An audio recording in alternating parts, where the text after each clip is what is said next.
Good morning, good afternoon, and good evening, everybody. Thank you for tuning into another Supatease video. And with this one, I wanted to give a breakdown on how to heal in PvP because I know it can be a very stressful and difficult thing to do at the moment in Shadowlands. So with this video, what I want you to take in mind is that you are the defensive quarterback. You are the shot caller, the one that organizes and masterminds all of your cooldowns to be able to extend the match. And you've got to think about it as making a trade. You want to give as little as possible for as much as you can from the opponents, but if you miscalculate, you're likely going to lose. And this is where the difficulty and the fun comes in from being the healer and from taking this important shot calling role. But you do always want to be calling those shots, demanding for trinkets, demanding for walls when necessary. And then if your DPS say, I don't need to, I've got a healing surge or something, they can back themselves up. They can then respond to your shot calling, but you do want to kind of have an organized list of what's going on. You need to know the important points in the match. So one of the most important points in the match is if you as the healer are crowd controlled, whether this is stun, freezing trap. In this instance, it's going to be stun and freezing trap. You need to be telling your teammates, can you stop the crowd control? If not, use a defensive cooldown because you're probably going to die within a second later. So right at the start of the match, I'm going to be stunned, and this is where I'm going to be telling my teammates to use grounding totem, which can absorb the freezing trap of the Beast Mastery Hunter. But they don't shoot it just yet, and because it's all of the offensive cooldowns of the Feral Druid and the Hunter here, it is Bestial Wrath, it is the Berserk of the Feral Druid. It's important for my warrior to use Enraged Regen. These cooldowns will trade 1-for-1, and I am still continuing to be crowd controlled. So very important. Personal defensives of the warrior. They weren't crowd controlled. They don't need to trinket. They can use their wall effect, and they can heal themselves up, and I'm going to tell them that I'm still crowd controlled. Can my shaman back them up? Do I need to trinket this? I said to use Rallying Cry here because of how low they were getting, but we survived the opener. We survived their most powerful cooldowns using only the personals of the person who was getting attacked. And we can hold on to our more important cooldowns. So then moving forward, I know my warrior is the vulnerable target. They just used a lot of their defensive cooldowns. So I've got to be thinking about what am I going to use on the warrior next. So my game plan is to stay away from the crowd control and try and predict it and use a sacrifice onto my warrior to be able to absorb damage if I can. And you can see here, I'm actually crossing for a Hammer of Justice aggressively, and I have to wait for the greater fate of the priest. They end up catching me in a fear, but I pre-sacrifice the fear. And we can see that here with me walking into the middle of the map, I'm making myself susceptible, but I know I can redirect damage and break myself from crowd control to go in for the Hammer of Justice and provide that damage reduction if necessary. But still, my warrior has no enraged regen for 43 seconds. This is what we're tracking here. This is the major way for the Fury Warrior to stay alive. So if I get stunned, we're going to call for Grounding Totem, which is likely going to happen here soon. I think the Hunter just tries to trap me. So we drop a Grounding Totem. That took a lot of high-level awareness to be able to ground a trap like that without a stun. Normally you can predict it with a stun, but you got to be looking at positioning of the Hunter as well. If that trap had landed, it's likely going to be a trinket from myself into a Blessing of Protection or something to reset the bleeds, especially if you're looking out for the Feral Frenzy from the Feral Druid specifically. But then I'm going to start pulling away from the fight. I don't have a Hammer of Justice. Not really any point in getting aggressive just yet. I just want to try and get freedoms onto my DPS, keep them mobile, keep them aggressive.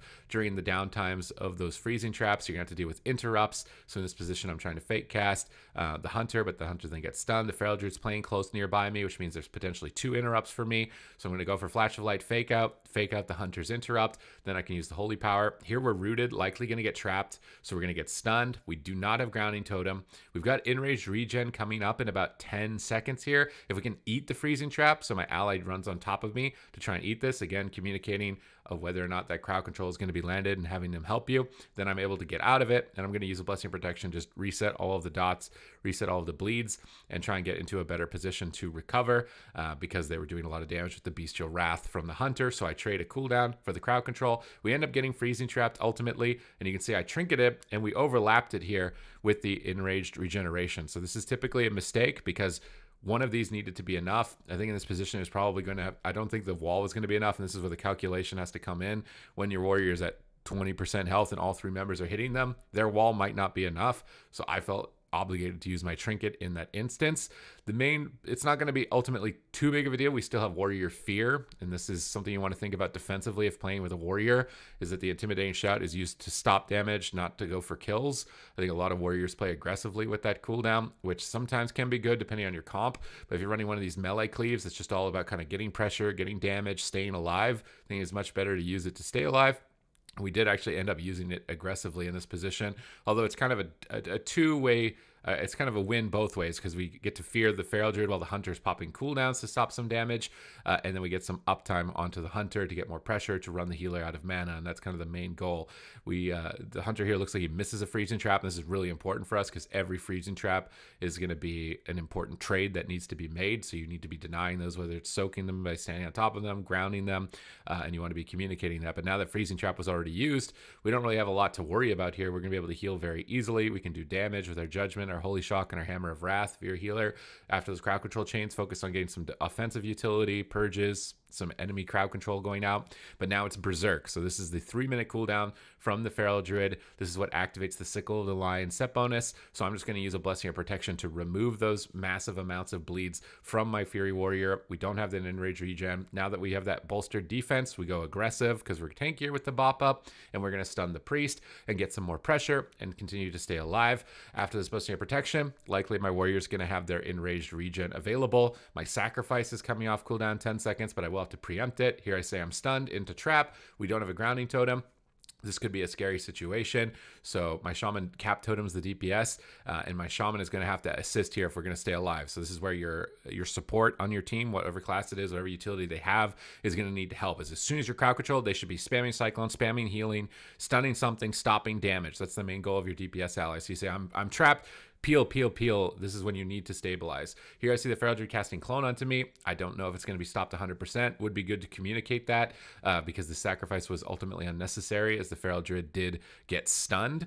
But with this sacrifice active, this should allow us to stay more aggressive and try and push to finish the game. We overlap Enraged regen here with sacrifice, which actually could cause us defeat, even though the Priest is out of mana, and we are so far ahead in this match because we've used 2 defensive cooldowns at the same time outside of a crowd control window, which is typically the biggest danger, the highest point of intensity. So definitely an error on this part to use these freezing trap sacrifice when I'm not crowd controlled, because it's not going to be a huge amount of damage. They didn't have their Berserk active, so it was an unnecessary trade in a moment where you might get a little bit scared, but you have to analyze the cooldowns. And of course, this is looking back at it in real time and looking at it in slow motion to see these mistakes, but it is good to review your play as well. I definitely recommend it so you can see when these overlaps are happening or when better communication could be improved upon and necessary. This is a really good tool just to improve on anything that you're doing, is to record yourself and look back at it, because I'm seeing these instances in my own gameplay. And now in this position, my Medallion is coming up in 14 seconds. My Warrior has Fear in 5 seconds. We need to stall crowd control for at least 5 more seconds if we're going to be able to survive into the near future. So I'm just trying to line of sight the Hunter, pull away from the Hunter so that it's going to be a little bit more annoying for them to land crowd control. I see no interrupt, so I try and go for a Holy Light to get damage reduction through my Honor talents onto my Warrior to give a little bit of a buffer. But now we have our Trinket coming up. Now we have the Warrior Fear as well, so we can just fear the Feral Druid, fear all the pets, get control of the situation.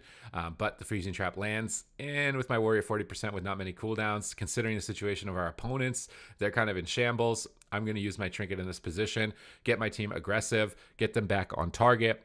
And this is what I like to do with every Freezing Trap, is just rotate 1 cooldown, so that way you're not feeling like you're getting overwhelmed. There's a lot of times in games where it's like you just feel like you're dying the whole game and you can't get anywhere, you can't get anything done, and that's probably because someone on your team is being greedy with cooldowns. I think it is better to respond to cooldowns, respond to crowd control with as little as you can, but with something. You need to be trading something. You're not going to get out of a lot of these situations being ultra greedy without giving up something which is going to be offensive pressure and then the ability to end the match. So here the Priest has no Trinket. I'm going to push forward, land a stun onto the Priest, and try and top my team off with Divine Toll before the next crowd control. I have Aura Mastery available, so I could switch to Devotion Aura and then pre-activate Aura Mastery to reduce damage for the next attack. This is also a great maneuver as a Paladin specifically, which is what I'm going to do here. Aura Mastery onto the Devotion Aura, but ultimately the Hunter is already dead at this point. But you've got all these moves. You got to be looking at where the DPS are. Try and stay away from them so you can see them in your peripheral when they're running to you. When they're running at you, they want to do something. They're not just running at you for no reason. So when you want to call it to your teammates, they're starting to run on top of me. Use your utility, trade 1 defensive cooldown.